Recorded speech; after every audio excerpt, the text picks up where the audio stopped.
Alright guys, welcome back to the channel. Mark here with another video.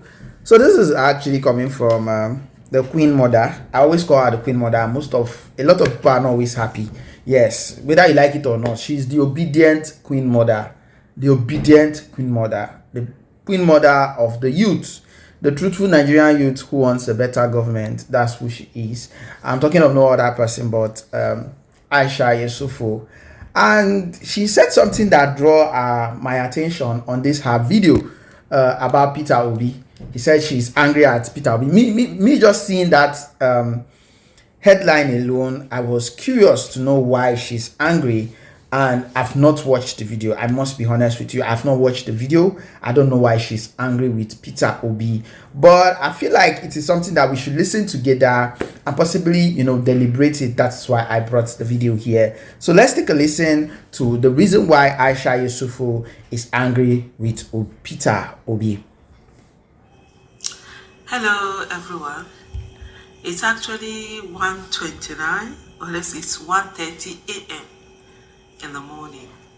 Everyone is literally asleep. Everywhere is quiet. I'm just alone. And honestly, I will tell you, I'm extremely angry at Mr. Peter Obi. Why? Oh Lord. Why are you angry? Oh no. Oh gosh. With the volume of information that have been coming out about all the things that Mr. Peter Obi did in Anambra State, and I'm like, oh God, why did you make us stress so much, work so hard, put in so much, when there were so many evidences? When he kept saying, go and verify.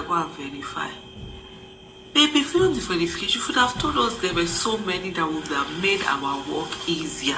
In the last few days, the kind of messages I've seen brought out, the kind of things that Peter Obi did in Anambra, documented here, there, it's unbelievable.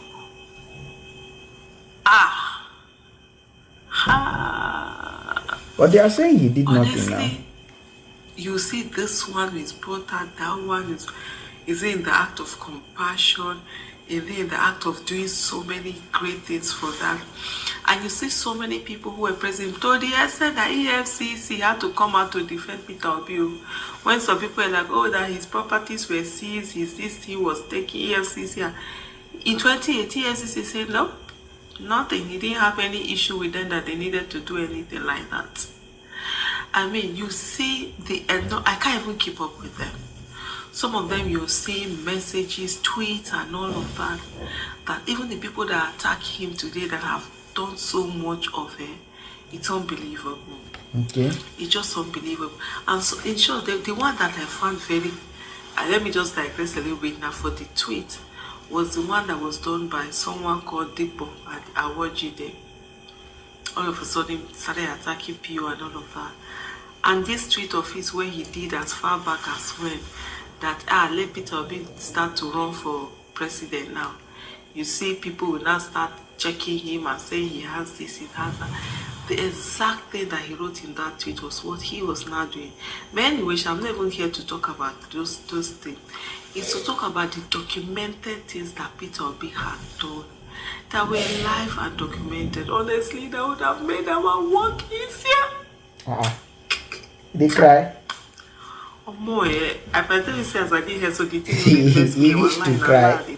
Because really, all we needed to do would have gone into this angle. I remember I even was asking him, like, can we get some of this? He was just focused on just doing his work. To the extent there's a newspaper article where Peter Obi came out and said that they should stop praising him while he was still governor. I'm just trying to see.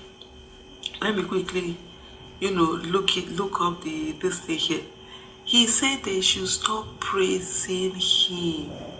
That it's about, focusing on just doing the job and stuff like that. And I am here. I'm like,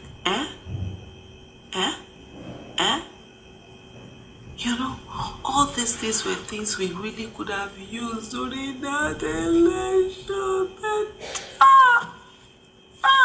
Pio, you wanted us to be working hard, too hard.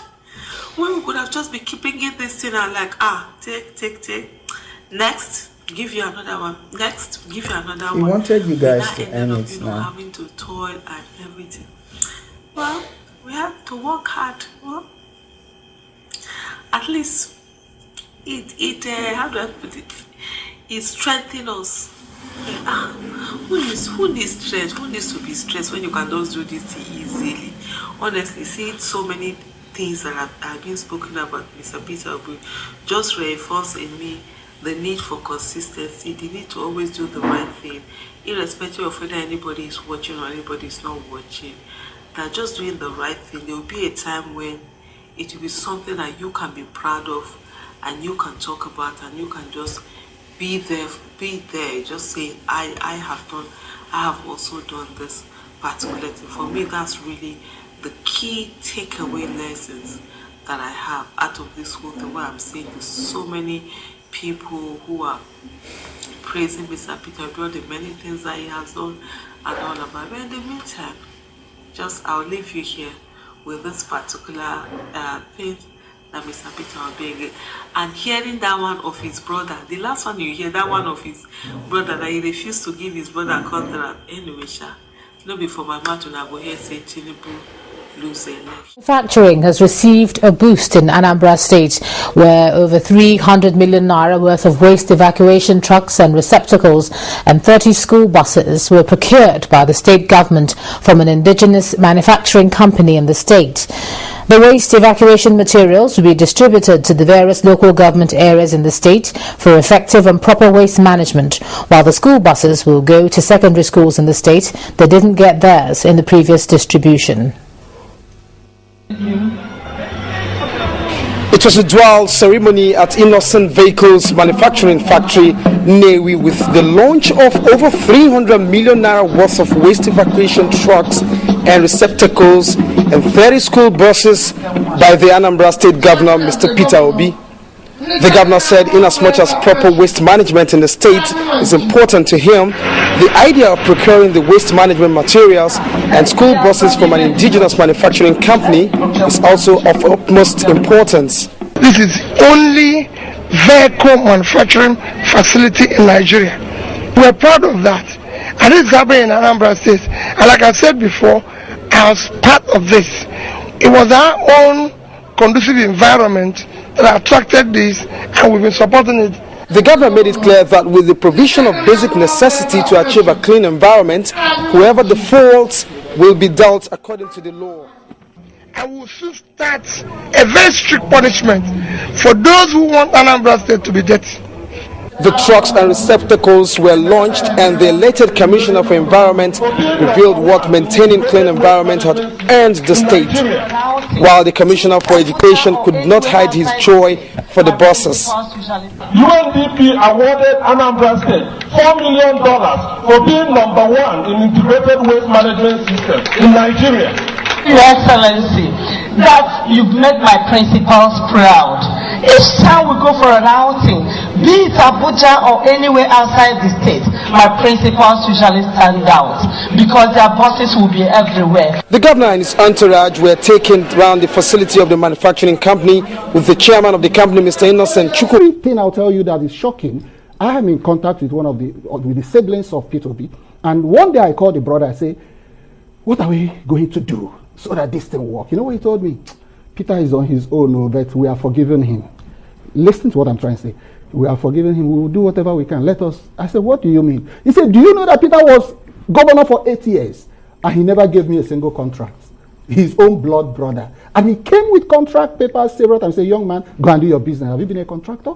Nobody from his village, none of his relations, and nobody from his town. These are subtle things, personal interactions that made me say, no, this man is peculiar. And then when I hear him speak, I know he has integrity. I have a flair for integrity. And the reason is because even right from school, I had formed a body which we call Daniel Generation. And that is a body that seeks to build leaders with integrity, impeccable character of integrity, to create leaders for the nation and for God. Let me put it that way. Number two thing I want. Well, I feel this is a wake-up call, not just to Nigerians, but to we as youths, because over 200 million Nigerians are, and the population that is the highest is the youth. If we all can come out in 2027 and vote for one good cause, which is a better government for Nigeria, I believe these leaders will really know the importance of what we want, and they know that if they give an opportunity to Obi, all of this corruption will end, and possibly there will be no room for embezzlement. If this man do just the 4 years he's saying he wants to spend in office, there'll be no room for embezzlement anymore, and a lot of things will be off their hands. And I feel that is one of the reasons why they are really insisting on holding back. But if we come together and take this power and hand it over to him, to someone we can actually talk to, who will listen to us, rule us with compassion, I feel this country will be better, just like the evidence you saw from this video. And yeah, trust me, I really did not know that this is why Aisha Yesufu was angry at Peter Obi, but never mind, all of it is still worth it. Anyway, drop a comment in the comment section. We'd like to hear your thoughts. Let's see what you think about all of this.